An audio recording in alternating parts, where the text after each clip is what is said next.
اعوذ باللہ من الشیطان الرجیم بسم اللہ الرحمن الرحیم۔ ناظرین کرام السلام علیکم ورحمۃ اللہ وبرکاتہ۔ پروگرام روحانی خزائن لے کر آپ کی خدمت میں حاضر ہیں۔ اس پروگرام میں ہم حضرت بانی جماعت احمدیہ حضرت اقدس مسیح موعود و مہدی ماعود علیہ الصلاۃ والسلام مرزا غلام احمد صاحب قادیانی علیہ الصلاۃ والسلام کی کتب پڑھتے ہیں، دیکھتے ہیں۔ آپ کی بابرکت تحریرات آپ ہی کے الفاظ میں سنتے ہیں، پڑھتے ہیں، اور اس پروگرام کا مقصد بنیادی طور پر یہ ہے کہ تاکہ ہم دیکھیں کہ اس زمانے میں حضرت اقدس محمد مصطفیٰ صلی اللہ علیہ وآلہ وسلم کی پیش گوئیوں کے عین مطابق جو بابرکت وجود تجدید دین کے لیے آئے، وہ جو روحانی خزائن ہمیں دیکھے گئے جو حضرت صلی اللہ علیہ وسلم ہی کی پیش گوئی کے مطابق تھا، جس کے ذریعے سے اس زمانے میں لوگوں نے خدا تعالیٰ سے ایک زندہ تعلق پیدا کیا اور حقوق اللہ اور حقوق العباد کو حقیقی معنوں میں سمجھ کے یہ حقوق ادا کیے، وہ تحریرات کیا ہیں جنہوں نے دنیا میں اس زمانے میں ایک روحانی انقلاب برپا کیا۔ تو ہر پروگرام میں ہم آپ علیہ السلام کی کتب دیکھتے ہیں۔ آج ہم ایک نئی کتاب شروع کریں گے۔ حضرت اقدس مسیح موعود علیہ الصلاۃ والسلام کی کتاب فتح اسلام آج کے پروگرام میں ہم پڑھنا شروع کریں گے۔ اس پروگرام میں میرے ساتھ مکرم و محترم میر انجم پرویز صاحب ہیں۔ ہم مل کے یہ کتاب پڑھیں گے اور دیکھیں گے۔ اور فتح اسلام کتاب جو ہے یہ ان حالات میں لکھی گئی جب کہ عیسائی مشن انڈیا میں بڑی مضبوطی سے قائم تھا اور اسلام کے خلاف ایک بڑی مضبوط مہم چلائی جا رہی تھی، اور مشن کالج جگہ جگہ قائم ہو رہے تھے، اسکول قائم ہو رہے تھے عیسائیوں کے، اور کروڑوں کی تعداد میں کتب اور پیمفلٹس شائع ہو رہے تھے جو عیسائی مذہب کی تبلیغ کرتے تھے اور اسلام سے لوگوں کو ہٹا رہے تھے، دور کر رہے تھے۔ تو اس زمانے میں حضرت اقدس مسیح موعود علیہ الصلاۃ والسلام نے خدا تعالیٰ سے الہام پا کر، آپ کو الہام ہوا کہ مسیح ابن مریم رسول اللہ فوت ہو چکا ہے اور اس کے رنگ میں ہو کر وعدے کے موافق تو آیا ہے۔ اور حضرت مسیح موعود علیہ الصلاۃ والسلام نے اس کتاب کو تحریر فرمایا اور اس میں اسلام کی تجدید کے لیے جو ایک عظیم الشان کارخانہ آپ کے ذریعے سے قائم ہوا، اس کے حوالے سے آپ نے بیان کیا۔ یہ کتاب جو ہے یہ 1890 کے آخر میں حضور نے یہ رسالہ تحریر فرمایا اور 1891 کے شروع میں یہ چھپ کر شائع ہوئی کتاب۔ تو آج ہم اس کتاب کو شروع کریں گے اور میر صاحب میرے ساتھ ہوں گے۔ تو شروع میں حضرت اقدس مسیح موعود علیہ الصلاۃ والسلام فرماتے ہیں کہ اے ناظرین، عافاکم اللہ فی الدنیا والدین، آج یہ عاجز ایک مدت مدید کے بعد اس الہی کارخانے کے بارے میں جو خدا تعالیٰ نے دین اسلام کی حمایت کے لیے میرے سپرد کیا ہے، ایک ضروری مضمون کی طرف آپ لوگوں کو توجہ دلاتا ہے، اور میں اس مضمون میں جہاں تک خدا تعالیٰ نے اپنی طرف سے مجھے تقریر کرنے کا مادہ بخشا ہے، اس سلسلے کی عظمت اور اس کارخانے کی نصرت کی ضرورت آپ صاحبوں پر ظاہر کرنا چاہتا ہوں، تا وہ حق کے تبلیغ جو مجھ پر واجب ہے اس سے میں سبکدوش ہو جاؤں۔ پس اس مضمون کے بیان کرنے میں مجھے اس سے کچھ غرض نہیں کہ اس تحریر کا دلوں پر کیا اثر پڑے گا، صرف غرض یہ ہے کہ جو بات مجھ پر فرض ہے اور جو پیغام پہنچانا میرے پر قرضہ لازمہ کی طرح ہے، وہ جیسا کہ چاہیے مجھ سے ادا ہو جائے، خواہ لوگ اس کو بسمع رضا سنیں اور خواہ کراہت اور قبض کی نظر سے دیکھیں، اور خواہ میری نسبت نیک گمان رکھیں اور یا بدظنی کو اپنے دلوں میں جگہ دیں۔ وَأُفَوِّضُ أَمْرِي إِلَى اللَّهِ وَاللَّهُ بَصِيرٌ بِالْعِبَادِ۔ حضرت مسیح موعود علیہ الصلاۃ والسلام نے دعوی مسیحیت کے ساتھ جس دعوت کا آغاز کیا، وہ اس کا آغاز اس کتاب فتح اسلام سے ہوتا ہے، اور اس کے شروع میں حضرت مسیح موعود علیہ الصلاۃ والسلام نے یہ دعا تحریر فرمائی ہے، اور اس دعا کے ساتھ اس دعوت کا آغاز فرمایا ہے۔ فرمایا رب انفخ روح برکت فی کلامی ھذا وجعل افئدۃ من الناس تہوی الیہ۔ اے میرے رب، میرے اس کلام میں برکت کی روح پھونک دے اور لوگوں کے دلوں کو اس کلام کی طرف پھیر دے۔ اس دعا کے ساتھ حضرت مسیح موعود علیہ الصلوۃ والسلام نے جس مضمون کے بیان کرنے کا اس کتاب میں وعدہ فرمایا، اس کا آغاز آپ اس طرح سے فرماتے ہیں: اے حق کے طالبو اور اسلام کے سچے محبو، آپ لوگوں پر واضح ہے کہ یہ زمانہ جس میں ہم لوگ زندگی بسر کر رہے ہیں، یہ ایک ایسا تاریک زمانہ ہے کہ کیا ایمانی اور کیا عملی جس قدر امور ہیں سب میں سخت فساد واقع ہو گیا ہے، اور ایک تیز آندھی ضلالت اور گمراہی کی ہر طرف سے چل رہی ہے۔ وہ چیز جس کو ایمان کہتے ہیں اس کی جگہ چند لفظوں نے لے لی ہے جن کا محض زبان سے اقرار کیا جاتا ہے، اور وہ امور جن کا نام اعمال صالحہ ہے ان کا مصداق چند رسوم یا اسراف اور ریاکاری کے کام سمجھے گئے ہیں، اور جو حقیقی نیکی ہے اس سے بکلی بے خبری ہے۔ پھر حضور فرماتے ہیں اس زمانے کا فلسفہ اور طبیعی بھی روحانی صلاحیت کا سخت مخالف پڑا ہے۔ ان علوم میں دخل رکھنے والے دینی امور میں اکثر ایسی بدعقیدگی پیدا کر لیتے ہیں کہ خدا تعالیٰ کے مقرر کردہ اصولوں اور صوم و صلاۃ وغیرہ کے عبادت کے طریقوں کو تحقیر اور استہزاء کی نظر سے دیکھنے لگتے ہیں۔ ان کے دلوں میں خدا تعالیٰ کے وجود کی بھی کچھ وقت اور عظمت نہیں، بلکہ اکثر ان میں سے الحاد کے رنگ سے رنگین اور دہریت کے رگ و ریشے سے پر اور مسلمانوں کی اولاد کہلا کر پھر دشمن دین ہیں۔ جو لوگ کالجوں میں پڑھتے ہیں اکثر ایسا ہی ہوتا ہے کہ ہنوز وہ اپنے علوم ضروریت کی تحصیل سے فارغ نہیں ہوتے کہ دین اور دین کی ہمدردی سے پہلے ہی فارغ اور مستعفی ہو چکتے ہیں۔ میر صاحب، اس کے بعد حضرت اقدس مسیح موعود علیہ الصلوۃ والسلام فرماتے ہیں کہ یہ میں نے صرف ایک شاخ کا ذکر کیا ہے جو حال کے زمانے میں ضلالت کے پھلوں سے لدی ہوئی ہے، مگر اس کے سوا صدہا اور شاخیں بھی ہیں جو اس سے کم نہیں۔ عام طور پر دیکھا جاتا ہے کہ دنیا سے امانت اور دیانت ایسی اٹھ گئی ہے کہ گویا بکلی مفقود ہو گئی ہے۔ دنیا کمانے کے لیے مکر اور فریب حد سے زیادہ بڑھ گئے ہیں۔ جو شخص سب سے زیادہ شریر ہو وہی سب سے زیادہ لائق سمجھا جاتا ہے۔ طرح طرح کی ناراستی، بددیانتی، حرام کاری، دغا بازی، دروغ گوئی اور نہایت درجے کی روبہ بازی اور لالچ سے بھرے ہوئے منصوبے اور بدذاتی سے بھری ہوئی خصلتیں پھیلتی جاتی ہیں، اور نہایت بے رحمی سے ملے ہوئے کینے اور جھگڑے ترقی پر ہیں،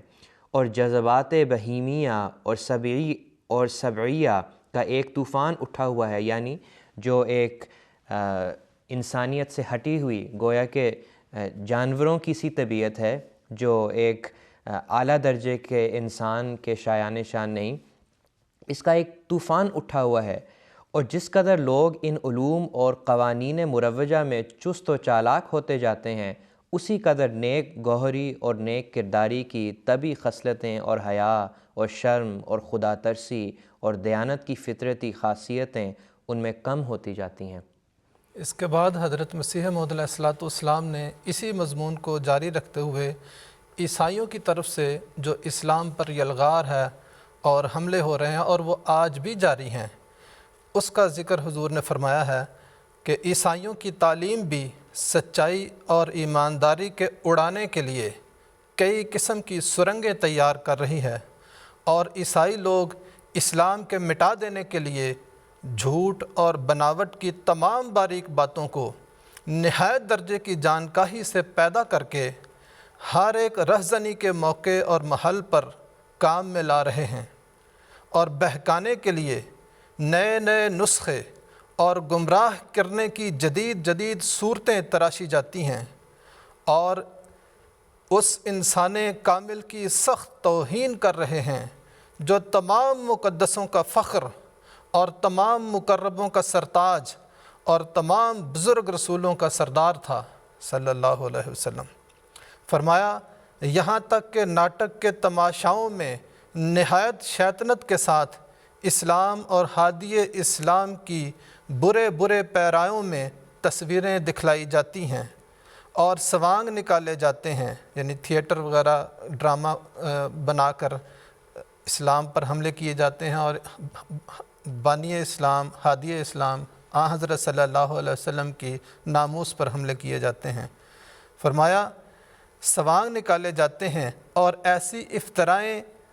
افترائی تہمتیں تھیٹر کے ذریعے سے پھیلائی جاتی ہیں جن میں اسلام اور نبی پاک صلی اللہ علیہ وسلم کی عزت کو خاک میں ملا دینے کے لیے پوری حرام زدگی خرچ کی گئی ہے۔ اس کے بعد حضرت اقدس مسیح موعود علیہ السلام فرماتے ہیں کہ اب اے مسلمانوں سنو اور غور سے سنو کہ اسلام کی پاک تاثیروں کے روکنے کے لیے جس قدر پیچیدہ افتراء اس عیسائی قوم میں استعمال کیے گئے اور پرمکر ہیلے کام میں لائے گئے اور ان کے پھیلانے میں جان توڑ کر اور مال کو پانی کی طرح بہا کر کوششیں کی گئیں، یہاں تک کہ نہایت شرمناک ذریعے بھی جن کی تصریح سے اس مضمون کو منزہ رکھنا بہتر ہے، اس راہ میں ختم کیے گئے۔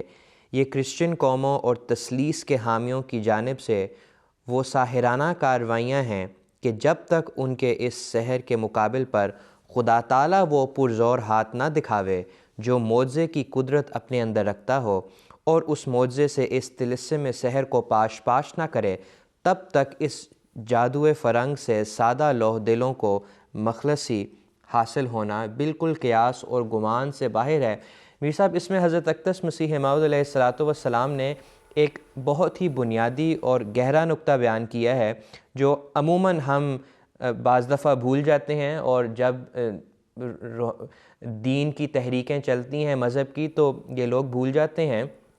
کہ جب گمراہی اور ضلالت حد سے پھیل جائے، اس کو دور کرنے کے لیے کوئی انسانی ذریعہ یا طریقہ جو ہے وہ کام میں نہیں آتا۔ انجمنیں قائم کر کے یا لوگوں کا اکٹھا ہو کے علماء کا اس ضلالت اور گمراہی کو دور نہیں کیا جا سکتا، بلکہ صرف اور صرف جب خدا اپنے ہاتھ میں اس معاملے کو لے کر کسی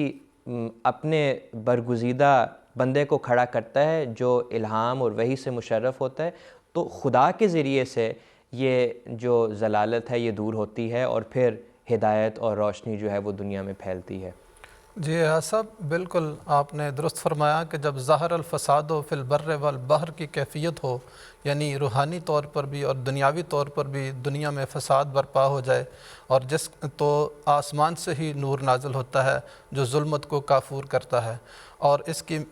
حضور یہاں پہ ذکر فرما رہے ہیں کہ کس طرح سے دنیا میں دین بھی اٹھ گیا ہے اور دنیا میں جو اسلام پر کس طرح سے حملے ہو رہے ہیں، اور عیسائیوں نے کیسے دھوکہ دے کر ایک ساحرانہ چالیں اسلام کے خلاف چلی ہیں۔ اور اسی مضمون کو آگے جاری رکھتے ہوئے حضرت مسیح موعود علیہ السلام فرماتے ہیں کہ ان جو باطل کوششیں اسلام کے خلاف ہو رہی ہیں ان کے مقابل پر اور جادو کے مقابل پر ضروری تھا کہ موسیٰ کا معجزہ بھی دکھایا جاتا، اور اسی کے لیے اللہ تعالیٰ نے حضرت مسیح موعود علیہ السلام کو مبعوث فرمایا۔ حضور فرماتے ہیں سو خدا تعالیٰ نے اس جادو کے باطل کرنے کے لیے اس زمانے کے سچے مسلمانوں کو یہ معجزہ دیا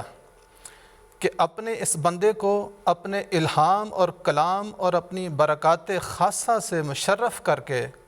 اور اپنی راہ کے باریک علوم سے بہرہ کامل بخش کر، یعنی کامل حصہ بخش کر مخالفین کے مقابل پر بھیجا، اور بہت سے آسمانی تحائف اور علوی عجائبات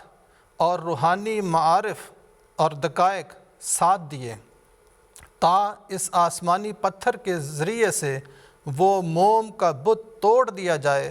جو سحر فرنگ نے تیار کیا ہے۔ سو اے مسلمانوں، اس عاجز کا ساحرانہ تاریکیوں کے اٹھانے کے لیے خدا تعالیٰ کی طرف سے اس عاجز کا ظہور ساحرانہ تاریکیوں کے اٹھانے کے لیے خدا تعالیٰ کی طرف سے ایک معجزہ ہے۔ کیا ضروری نہیں تھا کہ سحر کے مقابل پر معجزہ بھی دنیا میں آتا؟ کیا ضروری نہیں تھا کہ سحر کے مقابل پر معجزہ بھی دنیا میں آتا؟ کیا تمہاری نظروں میں یہ بات عجیب اور انہونی ہے کہ خدا تعالیٰ نہایت درجے کے مکروں کے مقابل پر جو سحر کی حقیقت تک پہنچ گئے ہیں، ایک ایسی حقانی چمکار دکھاوے جو معجزے کا اثر رکھتی ہو؟ کے بعد حضرت اقدس مسیح موعود علیہ السلام فرماتے ہیں کہ اے دانش مندو، تم اس سے تعجب مت کرو کہ خدا تعالیٰ نے اس ضرورت کے وقت میں اور اس گہری تاریکی کے دنوں میں ایک آسمانی روشنی نازل کی اور ایک بندے کو مصلحت عام کے لیے خاص کر کے بغرض اعلاء کلمہ اسلام اور اشاعت نور حضرت خیر الانام اور تائید مسلمانوں کے لیے اور نیز ان کی اندرونی حالت کے صاف کرنے کے ارادے سے دنیا میں بھیجا۔ تعجب تو اس بات میں ہوتا ہے کہ وہ خدا جو حامی دین اسلام ہے، جس نے وعدہ کیا تھا کہ میں ہمیشہ تعلیم قرآنی کا نگہبان رہوں گا اور اسے سرد اور بے رونق اور بے نور نہیں ہونے دوں گا، وہ اس تاریکی کو دیکھ کر اور ان اندرونی اور بیرونی فسادوں پر نظر ڈال کر چپ رہتا اور اپنے اس وعدے کو یاد نہ کرتا جس کو اپنے پاک کلام میں مؤکد طور پر بیان کر چکا تھا۔ پھر میں کہتا ہوں، حضرت اقدس مسیح موعود فرماتے ہیں علیہ السلام کہ میں پھر کہتا ہوں کہ اگر تعجب کی جگہ تھی تو یہ تھی کہ اس پاک رسول کی یہ صاف اور کھلی پیش گوئی خطا جاتی جس میں فرمایا گیا تھا کہ ہر ایک صدی کے سر پر خدا تعالیٰ ایک ایسے بندے کو پیدا کرتا رہے گا کہ جو اس کے دین کی تجدید کرے گا۔ اسی مضمون کو جاری رکھتے ہوئے حضرت مسیح موعود علیہ السلام فرماتے ہیں، سو یہ تعجب کا مقام نہیں بلکہ ہزار در ہزار شکر کا مقام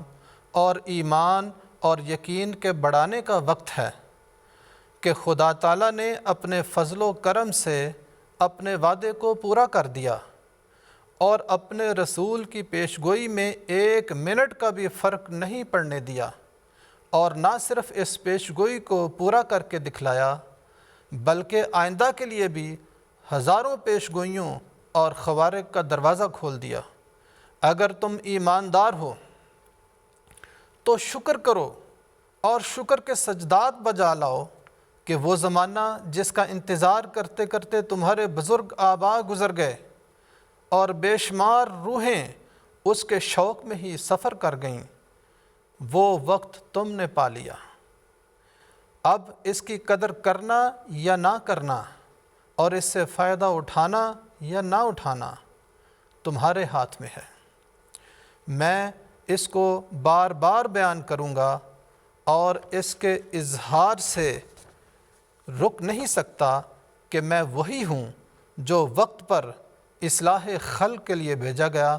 تا دین کو تازہ طور پر دلوں میں قائم کر دیا جائے۔ اس کے بعد حضرت اقدس مسیح موعود علیہ السلام فرماتے ہیں، میں اس طرح بھیجا گیا ہوں جس طرح سے وہ شخص بعد کلیم اللہ مرد خدا کے بھیجا گیا تھا، جس کی روح ہیروڈیس کے عہد حکومت میں بہت تکلیفوں کے بعد آسمان کی طرف اٹھائی گئی۔ سو جب دوسرا کلیم اللہ، جو حقیقت میں سب سے پہلا اور سید الانبیاء ہے، دوسرے فرعونوں کی سرکوبی کے لیے آیا، جس کے حق میں ہے کہ انا ارسلنا الیکم رسولا شاہدا علیکم کما ارسلنا الی فرعون رسولا، یعنی اس آیت کا مطلب ہے کہ یقیناً ہم نے تمہاری طرف ایک رسول بھیجا جو تم پر گواہ ہے، جس طرح کہ ہم نے فرعون کی طرف رسول بھیجا، تو اس کو بھی جو اپنی کاروائیوں میں کلیم اول کا مثیل مگر رتبے میں اس سے بزرگ تر تھا، ایک مثیل المسیح کا وعدہ دیا گیا، یعنی حضرت صلی اللہ علیہ وسلم، جس طرح حضرت موسیٰ علیہ السلام کے بعد آپ کا ایک مسیح تھا جو حضرت عیسیٰ علیہ السلام تھے۔ حضرت مسیح موعود علیہ السلام قرآن کریم کی اس آیت سے ثابت کرتے ہیں کہ حضرت صلی اللہ علیہ وسلم کو بھی ایک مسیح دیا گیا، جس طرح حضرت صلی اللہ علیہ وسلم حضرت موسیٰ کے مثیل تھے اور حضرت موسیٰ علیہ السلام کے ایک مسیح تھے، اسی طرح مثیل موسیٰ یعنی حضرت صلی اللہ علیہ وسلم کو بھی ایک مسیح دیا گیا جو مسیح المسیح ہیں۔ تو حضور فرماتے ہیں کہ اور وہ مسیح المسیح قوت اور طبع اور خاصیت مسیح ابن مریم کی پا کر اس زمانے کی مانند اور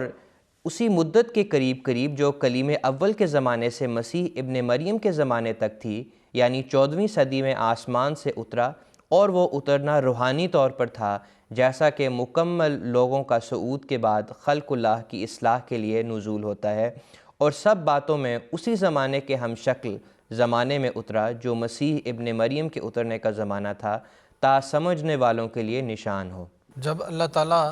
اپنے بندے کو رسول اور نبی بنا کر بھیجتا ہے تو اس کے ساتھ فتح و نصرت کے وعدے بھی کرتا ہے۔ تو اس کتاب میں حضرت مسیح موعود علیہ السلام نے اس کے بعد اس وعدے کا ذکر فرمایا ہے۔ حضور فرماتے ہیں پس ہر ایک کو چاہیے کہ اس سے جو حضور نے دعویٰ فرمایا ہے اس سے انکار کرنے میں جلدی نہ کرے تا خدا تعالیٰ سے لڑنے والا نہ ٹھہرے، کیونکہ حضرت مسیح موعود علیہ السلام نے دعویٰ اپنی طرف سے تو نہیں کیا، خدا تعالیٰ نے کھڑا کیا ہے۔ تو حضرت مسیح موعود علیہ السلام کا جو انکار کرے گا اور آپ کی مخالفت پر کمر بستہ ہوگا وہ دراصل خدا سے لڑنے والا ہوگا۔ تو حضور یہاں تنبیہ فرما رہے ہیں کہ انکار میں جلدی نہ کریں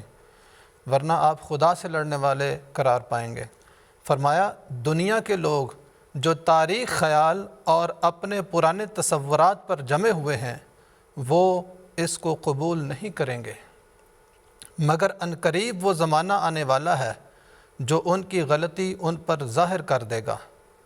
آگے حضرت مسیح موعود علیہ السلام نے الہام درج فرمایا ہے کہ دنیا میں ایک نذیر آیا پر دنیا نے اس کو قبول نہیں کیا، لیکن خدا اسے قبول کرے گا اور بڑے زور آور حملوں سے اس کی سچائی ظاہر کر دے گا۔ یہ انسان کی بات نہیں، خدا تعالیٰ کا الہام اور رب جلیل کا کلام ہے، اور میں یقین رکھتا ہوں کہ ان حملوں کے دن نزدیک ہیں، مگر یہ حملے تیغ و تبر سے نہیں ہوں گے اور تلواروں اور بندوقوں کی حاجت نہیں پڑے گی، بلکہ روحانی اسلحے کے ساتھ خدا تعالیٰ کی مدد اترے گی۔ میر صاحب جزاک اللہ، ہمارے پروگرام کا وقت ختم ہو گیا، انشاءاللہ پھر اسی کتاب کو لے کر اگلے پروگرام میں حاضر ہوں گے، تب تک کے لیے اجازت چاہتے ہیں۔ جزاک اللہ میر صاحب، السلام علیکم ورحمۃ اللہ وبرکاتہ۔